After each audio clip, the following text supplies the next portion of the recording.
পর দিন বাড়ছে তাপমাত্রার পারদ, আর এইভাবে লাগাতার তাপমাত্রার জেরে নাজেহাল এক প্রকার পশ্চিমবঙ্গবাসী। অবশেষে কিন্তু এবার স্বস্তির খবর শোনাচ্ছেন আবহাওয়াবিদরা জানাচ্ছেন এবার কিন্তু কালবৈশাখী, এক প্রকার কালবৈশাখীর প্রভাব দেখা যাবে এবং সেই প্রভাবেই তাপমাত্রা অনেকটা নামতে পারে, এমনটাই কিন্তু আলিপুর আবহাওয়া দপ্তরের সূত্র মারফত খবর। আবহাওয়াবিদরা জানাচ্ছেন শুক্রবার থেকে এই কালবৃষ্টির অর্থাৎ কালবৈশাখীর সম্ভাবনা রয়েছে এবং এই ঘূর্ণিঝড়ের প্রভাবে কিন্তু অনেকটাই নামতে পারে তাপমাত্রার পাবো।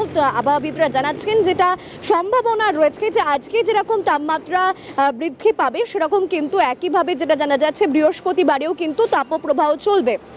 আলিপুর আবহাওয়া দপ্তরের সূত্র মারফত খবর, পশ্চিমের জেলাগুলিতে অর্থাৎ পশ্চিম মেদিনীপুর, পূর্ব মেদিনীপুর, পশ্চিম বর্ধমান, পূর্ব বর্ধমান এবং একই সঙ্গে উত্তর চব্বিশ পরগনা, দক্ষিণ চব্বিশ পরগনা, মালদা এই জেলাগুলিতে আজকে তাপপ্রবাহের সম্ভাবনা রয়েছে।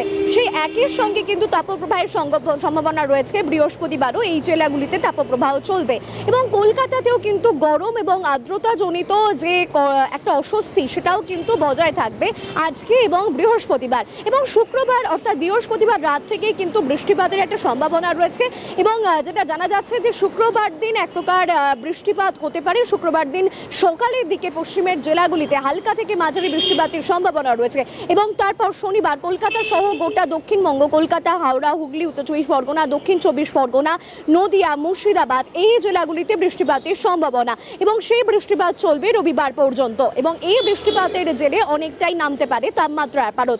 আবহাওয়াবিদরা জানাচ্ছেন ইতিমধ্যেই গত 13ই মে যেটা জানা গিয়েছে যে আন্দামান নিকোবর দ্বীপপুঞ্জের উত্তর আন্দামান নিকোবর দ্বীপপুঞ্জের সেই দ্বীপপুঞ্জের দক্ষিণ পশ্চিম মৌসুমী বায়ু সেটা কিন্তু প্রবেশ করেছে এবং এর জেরে পশ্চিমবঙ্গে বর্ষা ঢোকা এক প্রকার কিন্তু সময়ের অপেক্ষা। আবহাওয়াবিদরা জানাচ্ছেন যে এই মে মাসের শেষের দিকে এবং জুন মাসের প্রথমার্ধেই কিন্তু বর্ষা প্রবেশ করতে পারে পশ্চিমবঙ্গে, এমনটাই কিন্তু পূর্বাভাস রয়েছে এবং আজকে কলকাতার সর্বোচ্চ তাপমাত্রা 37 ডিগ্রি সেলসিয়াস এবং সর্বনিম্ন তাপমাত্রা 29 ডিগ্রি সেলসিয়াস, যা স্বাভাবিকের থেকে 4 ডিগ্রি বেশি। ক্যামেরায় শুভজিতের সঙ্গে মৌমিতার রিপোর্ট, নিউজ 7 কলকাতা।